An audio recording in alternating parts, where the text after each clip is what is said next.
uh, so many chords here. There we go. Ah, there we go. All right. Let's see. Where were we? Okay. Ready to go. All right. Well, hello everyone. Welcome back to another episode. I totally lost my train of thought. It's all I right. had no idea what to say. Which show you were on? Which No, show I was on. I had a Biden moment there and Yeah. brain freeze. So but yeah, welcome to the show. Sean, it's going to be a good one. I think that's where I say I'm Jonathan Taylor and you Yeah. are. Exactly. I'm Sean McCool. You are Sean McCool. We're gonna do a flight today, a quick flight. Jonathan's got places to be, so we're gonna do 3 or 4 things. I've got 2 things. You've got 1 to 2 things, and yeah. So we'll cover that. Hit our beverages real quick. Hopefully they're not too disappointing. He keeps trying, man. You keep trying. You keep bringing IPAs on the show. You keep giving them a chance. I appreciate that. There's got to be one out there. There has got to be one. Yeah, it's. I'm on a search like the Holy Grail. I'm looking for. What is this IPA stuff that everybody's talking about? There's got to be something I'm missing. Yeah. Yes. So, all right. Well, I am abstaining from alcohol today. I did bring a beverage on, but I took some medication, so it says don't drink alcohol with it. So I'll go ahead and start. I can put it in a little mason jar. It's kind of got a blue tint to the mason jar, but looks like some lemonade right there. No, it's actually milk. Ew. It's disgusting. You don't like milk? This is raw. Not in 90-degree heat. I don't. Well, it's not 90 in my house. It's 72.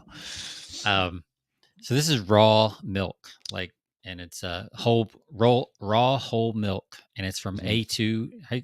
Have you heard about the difference between A2 dairy and regular dairy?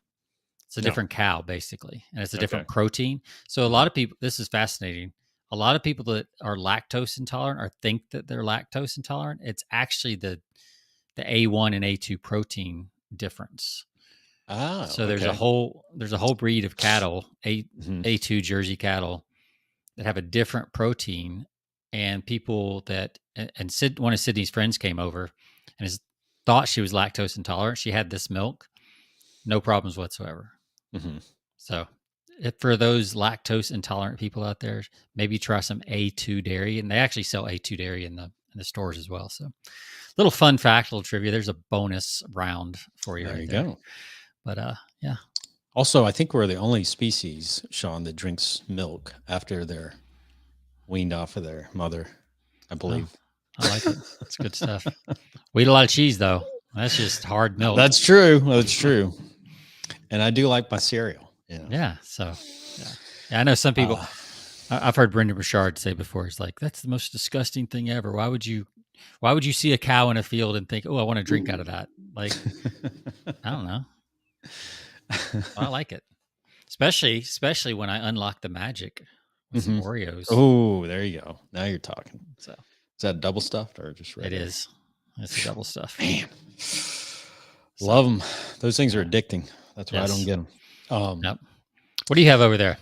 I have. First of all, I'm going to tease this segment real quick because we got some. I got to throw out a couple of teaser headlines. We're going to be talking about the most powerful narcotic to be known. And this is powerful lesson in persuasion and marketing. And then we're also going to be talking about the most persuasive word in the English language that I've learned is so powerful that most people don't have any choice. It's like, but to agree with you and move forward with whatever. Like kryptonite to Superman, huh? It's a powerful word. It's like kryptonite. Works every time. What is that word? Works almost every time. Inevitable. It's inevitable. It's like Thanos, inevitable until he wasn't. That's right. So, all right. I'm excited to hear about that. Yeah, I'm going to be talking about one of my clients gave me some feedback on just the overall business and some stuff we've been doing together and kind of the lessons from that. It's good news. Awesome. And then a chart, an interesting thing I read from charter.com Mm-hmm. that does the charts and about the news cycle and what we can learn from that. So that is our the news. Let me put that quotes The news. snooze. Yes. So yeah. All right. So Can I you jumped the call gun it- on yeah. my drink, but now you can do yours. Now that you've sufficiently teased. Well, I have a Florida man. I got a Florida man from Cigar City Brewing Company right here. Florida man. Florida man. That's how So lots of headlines start. welcome to Florida, the Sunshine State. It's got a little billboard on it, and this is actually a new edition. I've had maybe 2 or 3 we've reviewed, or I reviewed on the show from Cigar City. They've not really. I don't think they've been double IPAs. This is a double IPA. Some of their white ales are pretty good. I think in the past, one of them is the Florida Cracker. So everything's Florida. I guess they're based out of Florida. Yeah, they are. They're Tampa Bay. Yeah, Tampa. They're out of right? Tampa. Yeah, that's the Cigar City. Yep. So everything's got the Florida based theme, but the Florida Cracker was probably one of my favorites. But this is a double IPA, 8.5%. Says unpredictable varieties of hops used in nearly criminal volumes combined to yikes combined to create a bold citrusy double IPA brewed to pay here we go again, brewed to pay tribute to the world's worst superhero, Florida man. Is that a superhero? Man, nice. I just know there's a lot of headlines that start with Florida man. I have never heard of a superhero named Florida man. No, it must be. Maybe that's a little tongue in cheek. Yeah, probably so. And I don't have a glass today. I don't even care. That's how little I care about this beer today. No glass. Let's cheers it up. Cheers. I'll drink my cow pus. You drink your IPA.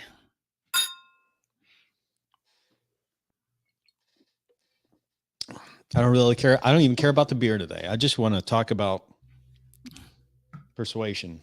Well, you didn't make a face when you drank it, so that's not too bad. It's actually not that bad. It's he's converting. It's happening. I guess say it's not a bad IPA. It is a double IPA, which I think the double IPAs are probably a little better. And it may just because they have a little more alcohol content, but let me try that again. Yeah, you didn't make a big face, so that was good. No, it's not that sour. It's a little balanced there with the citrusy, but it's got a little sweetness to it too. So I'm going to give this a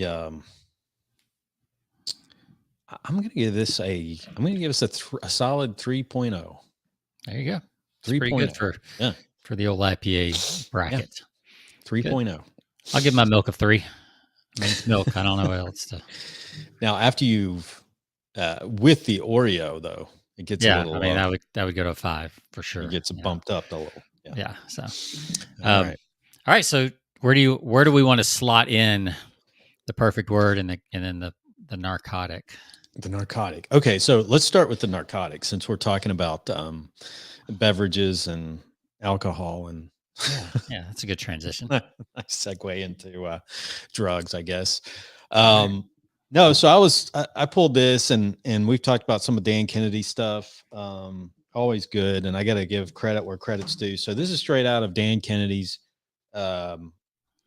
influential writing workshop. And I've gone through this a few times, just listening to some of the audios, really good stuff. And some of it I'm actually implementing right now in some of the work that I'm doing, and some of the sales letters that I'm sending out, but also it's just some of the marketing with stories. And the whole point of the workshop and the, I guess the boot camp or the seminar, and I don't know when this was originally done, because I would say probably back in the early 2000s, probably somewhere between 2005, 2010. But It's all about creative selling or creating with creating your marketing using stories, origin stories we've talked about in the past.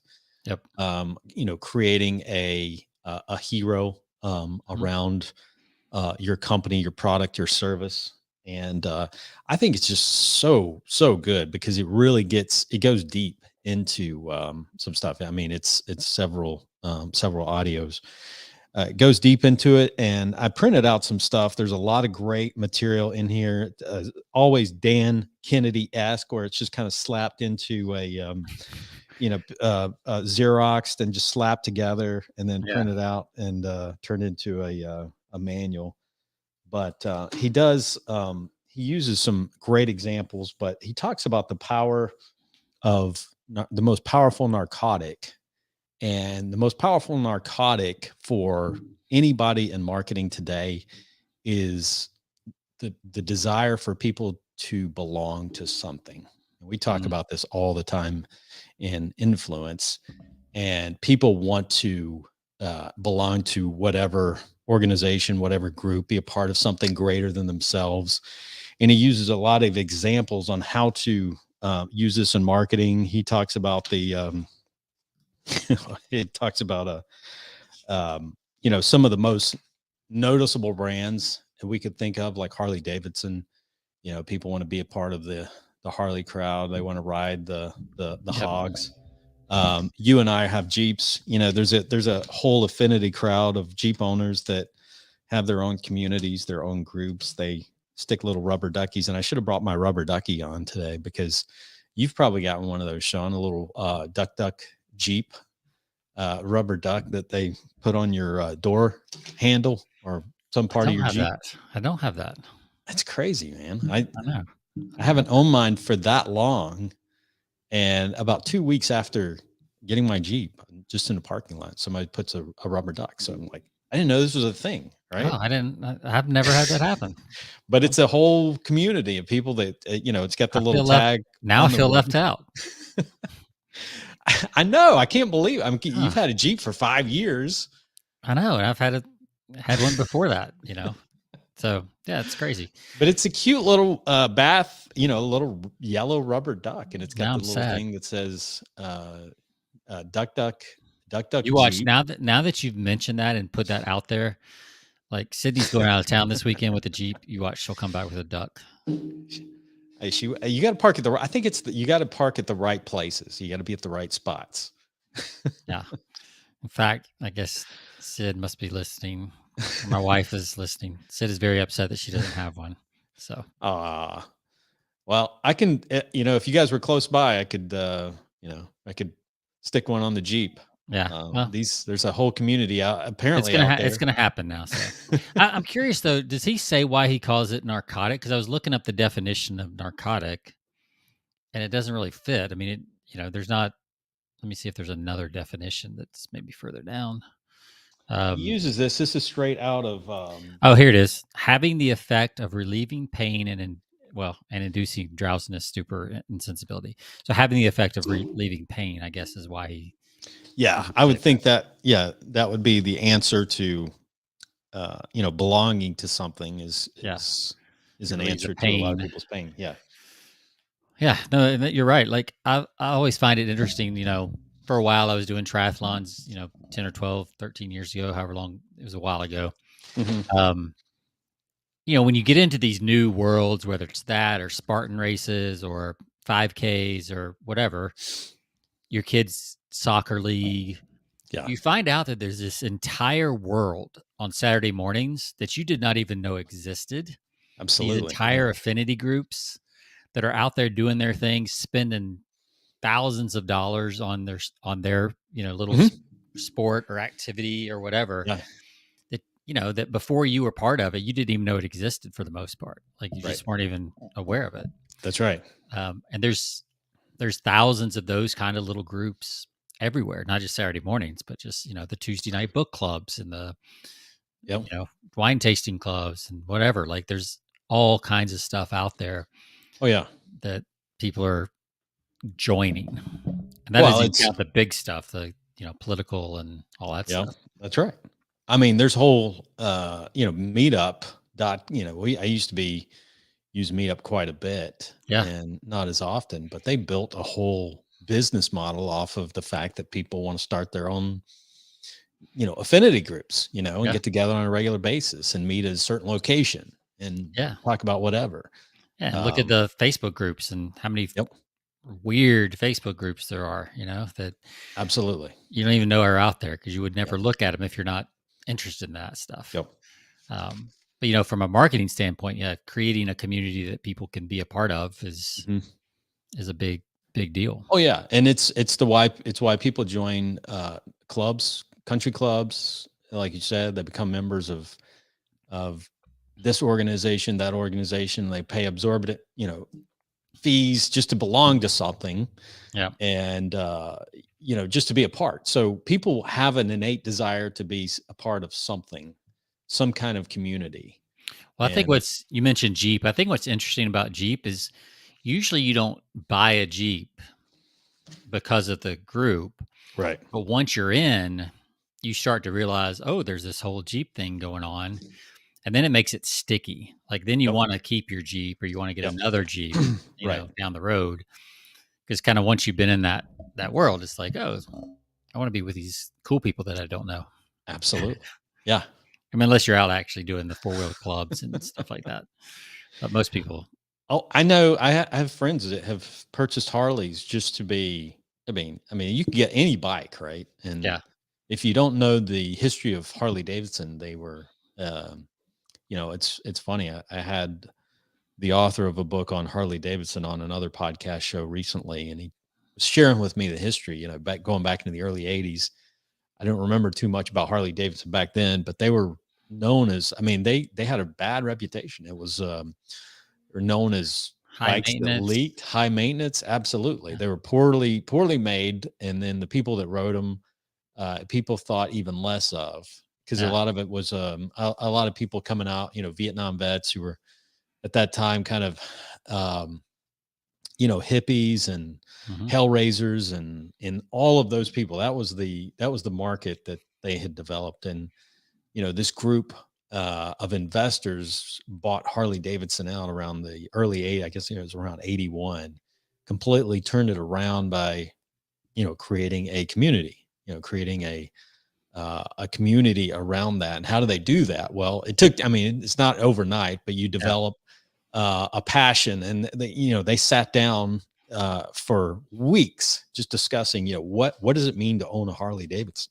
Yeah. And so they came up with this identity of the person that they wanted, their perfect customer was not just a bunch of hell-raising guys out there drinking beer and with long beards that looked like they were in ZZ Top. They wanted to reach a broader audience, but they also wanted it to be a community and an exclusive group that was all about having fun, adventurous, freedom, just getting out there and with your Harley and just, getting out on the open road and riding.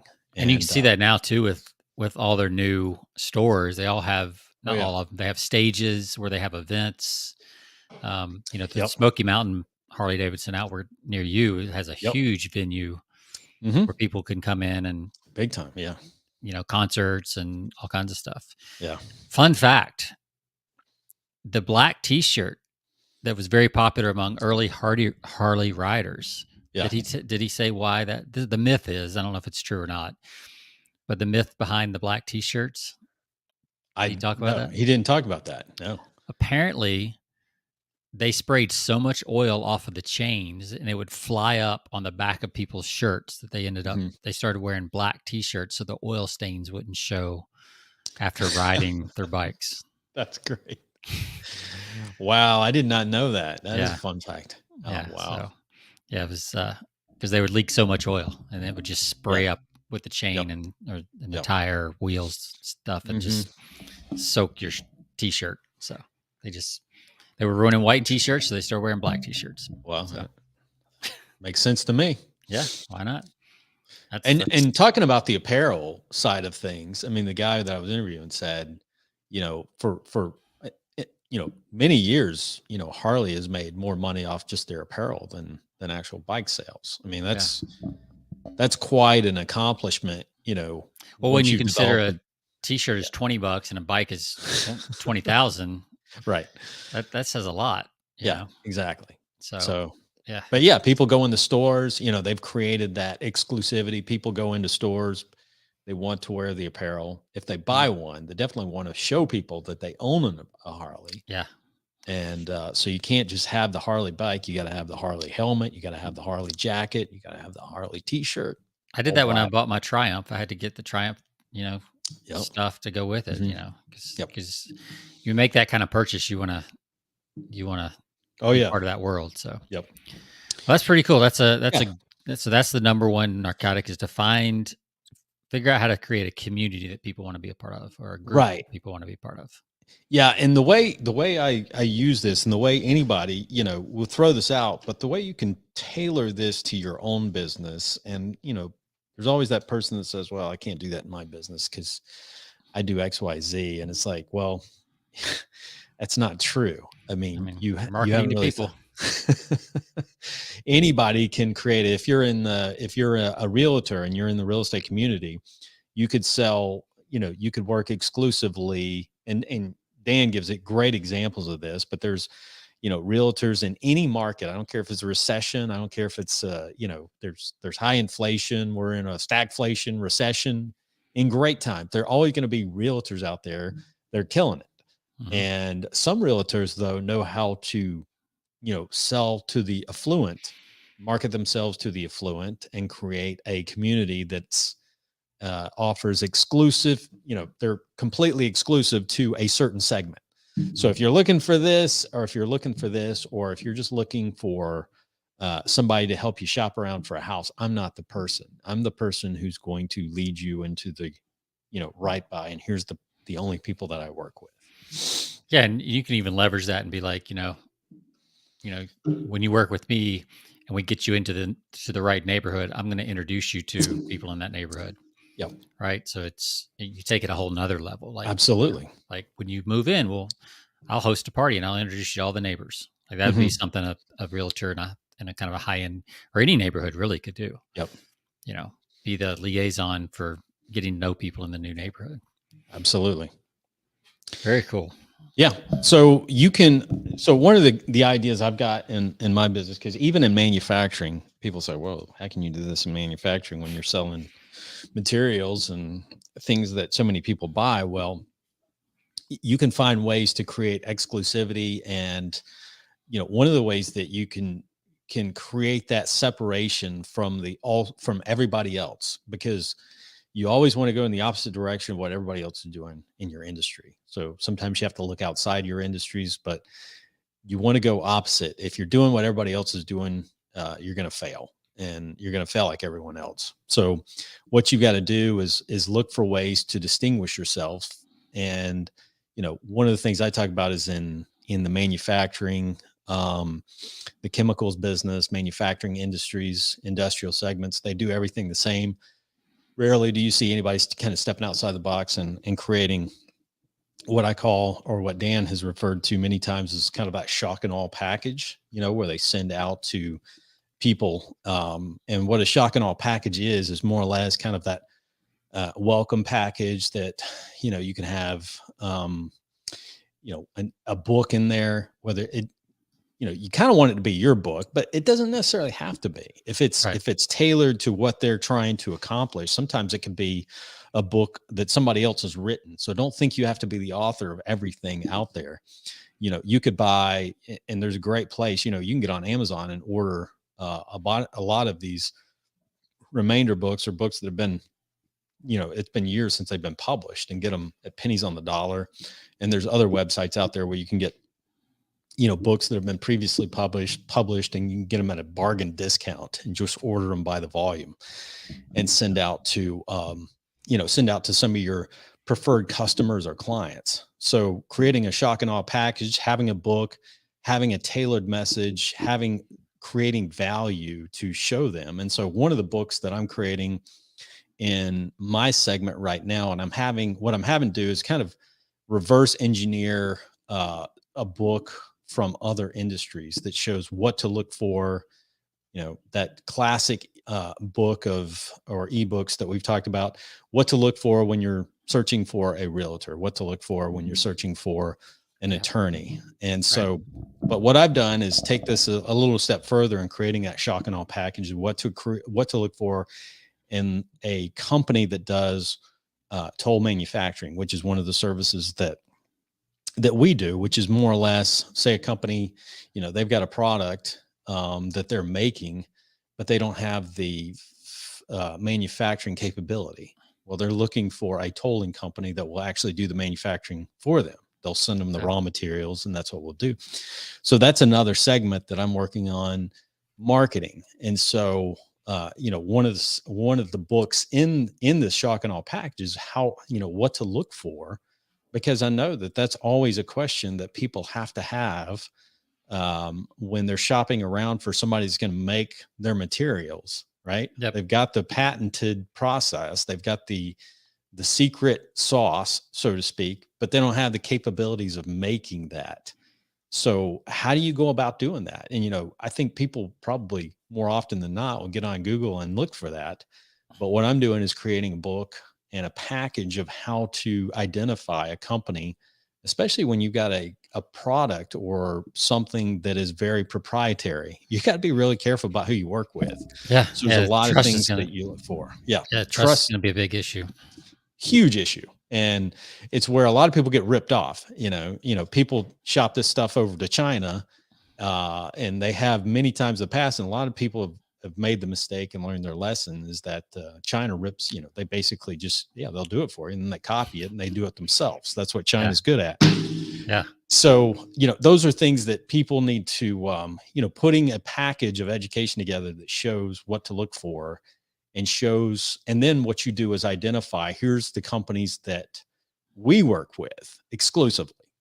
Here's the type of companies that we seek, and it's this type of company that we're looking to work with and no one else. So there's an element of creating that exclusivity in the shock and awe package where the book shows what to look for, but at the very end it tells them what the next step of the process is if they're interested in being part of our community of companies that work exclusively with us.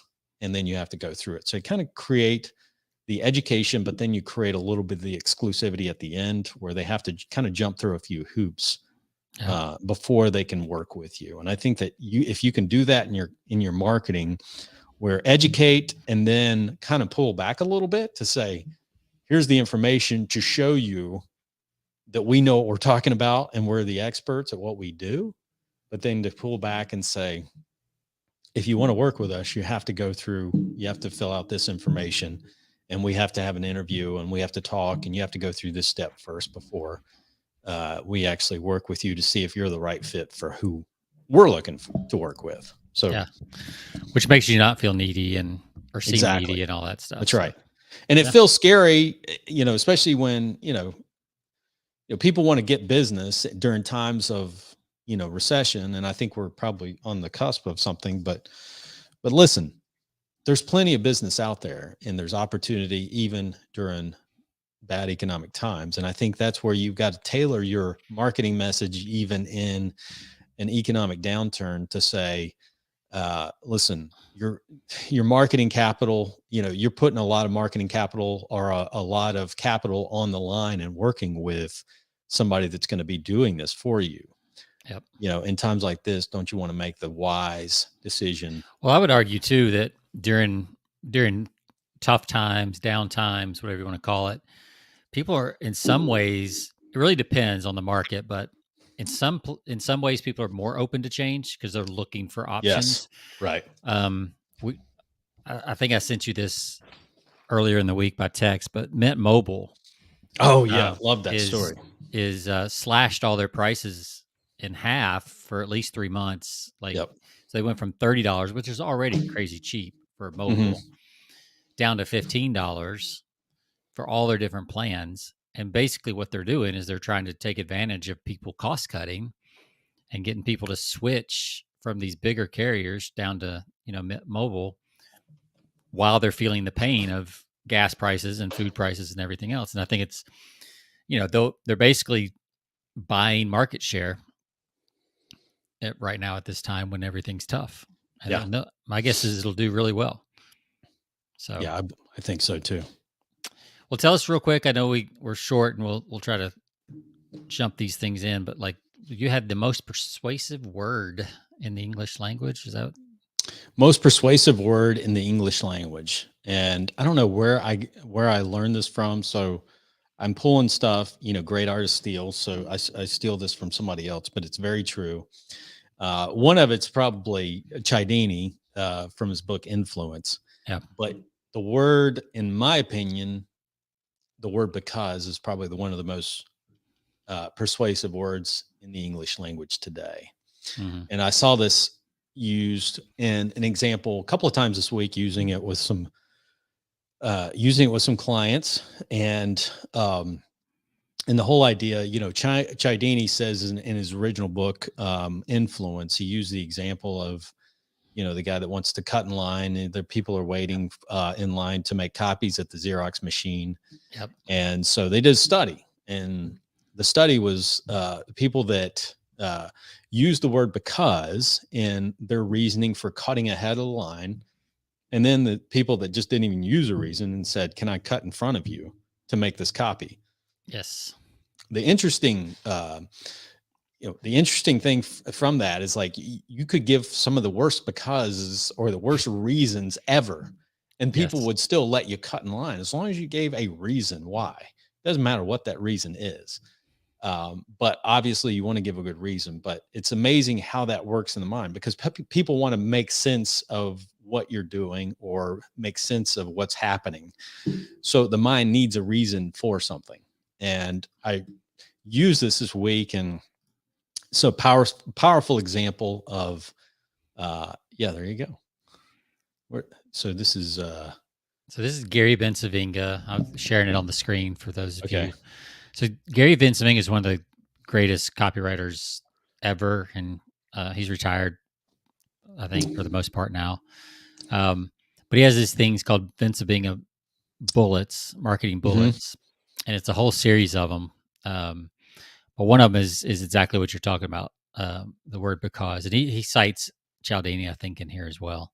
Oh yeah, But it's the word because. So yeah, I think the where I got it from, or one of the authors that we've had on the show that was the author of Exactly What to Say. He came on and joined us in the past, but yeah, I used it in a situation this week for raising prices.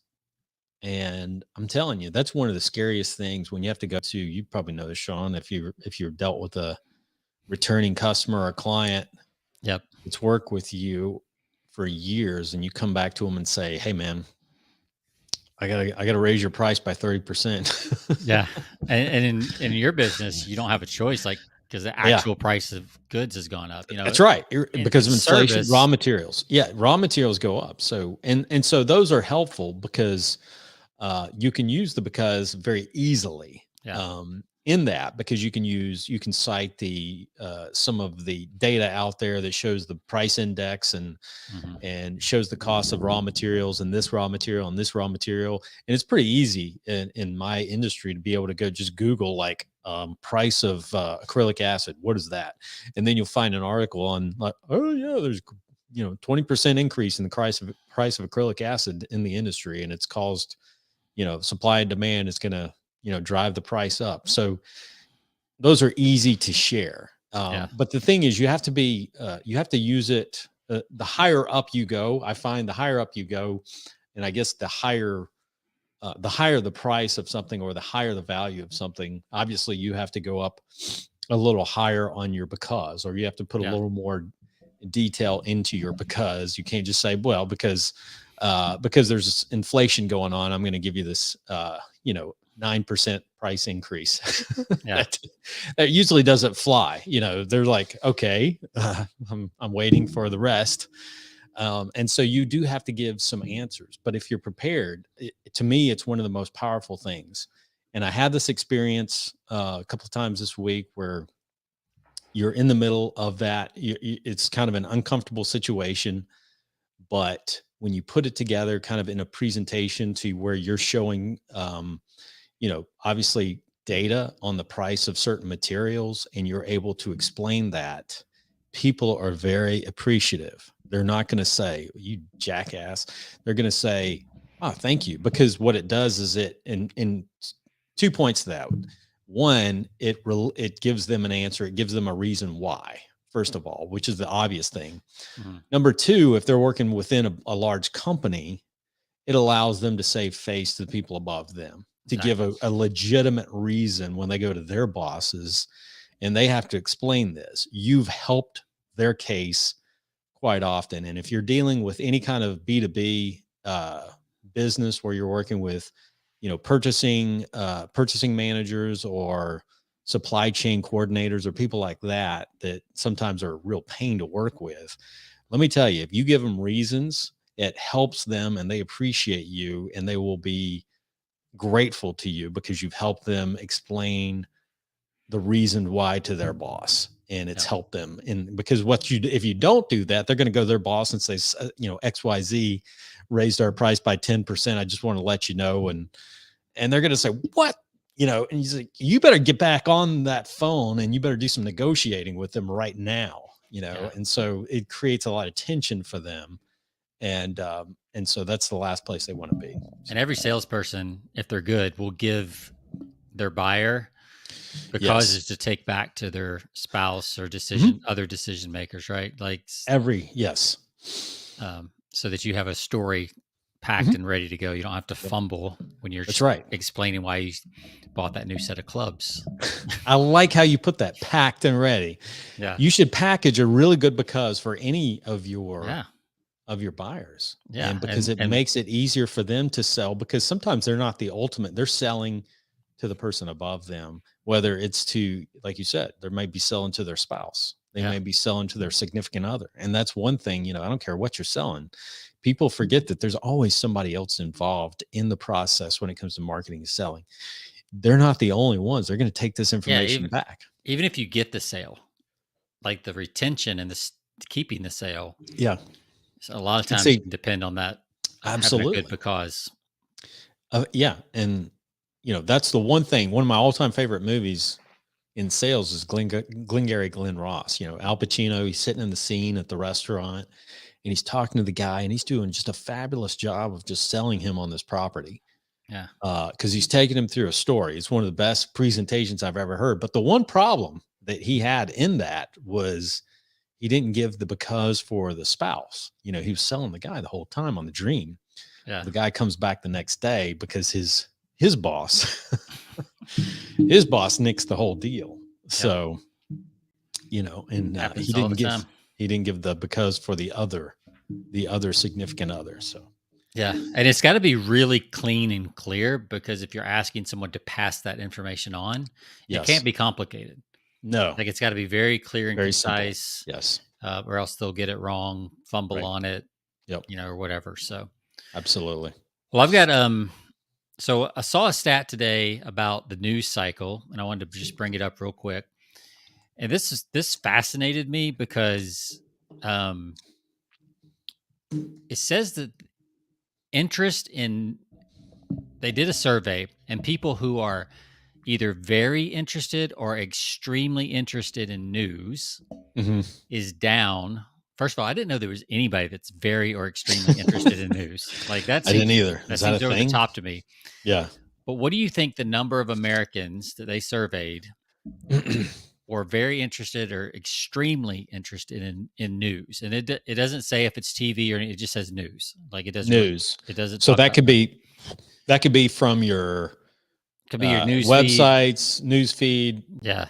So I would say, I would say that because you're including not just the traditional mainstream media type news. Could be digital as well.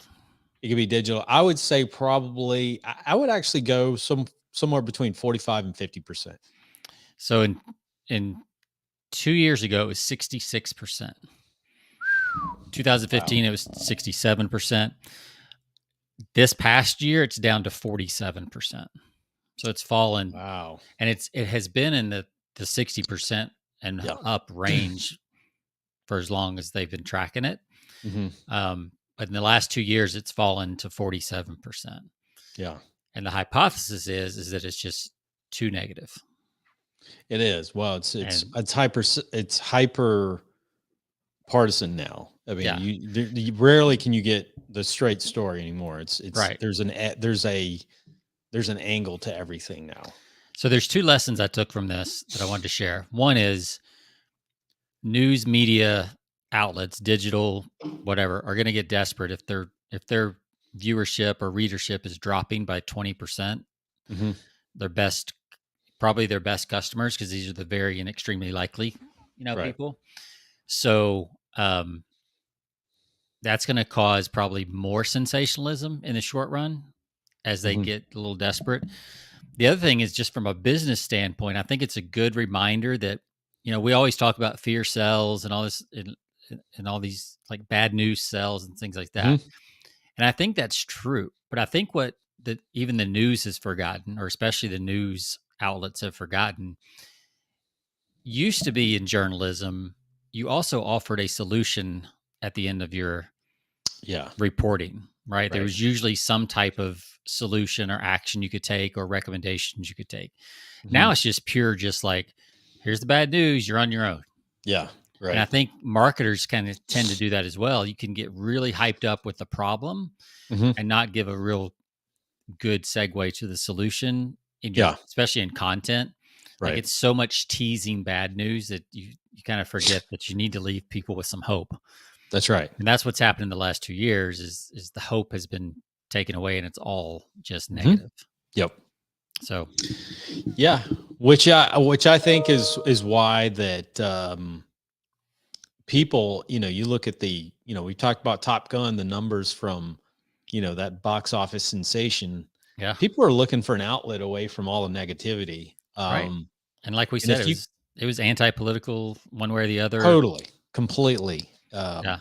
No, no controversy in that movie whatsoever. It seems like lately there's every movie you can pick apart. There's something in there that any side can dissect in a movie and say, wow, here's the problem here. They were trying to get across a message or whatever. But you won't find that, Top Gun, it's totally nostalgic and completely falls in line with, I think, what most people really want to come back to the movies, to just see something and just be entertained and escape for just a couple of hours and not have something, a political message or anything like that kind of pushed down their throat. Exactly.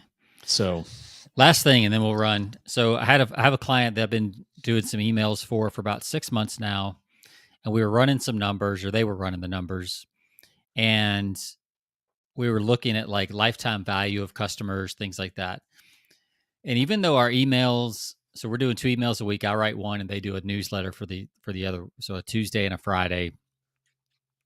And what we found is that even though the emails themselves are not generating a lot of sales as the emails go out, the retention across customers is up significantly. Right.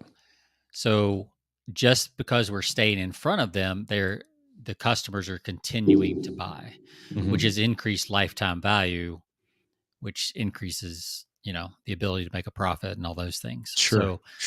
So the point here is, you don't always have to have an instant, in direct response world, we can get like, oh, we didn't get a 10% response, or we didn't get, X dollars from that email. Maybe email's not working or whatever. It's not, doing anything. But if you look at your overall numbers, especially over some time, 6 months or whatever, you can clearly see when I started writing emails for this company and we started adding in the newsletter, basically when we started communicating with the list every twice a week from sporadically, retention has gone up since then. Right. So this is where the branding companies have it right. There's a reason that, Progressive is on TV and radio and everywhere else billboards they can find, and they're in your face all the time because they're either trying to get you as a customer or even keep you as a customer.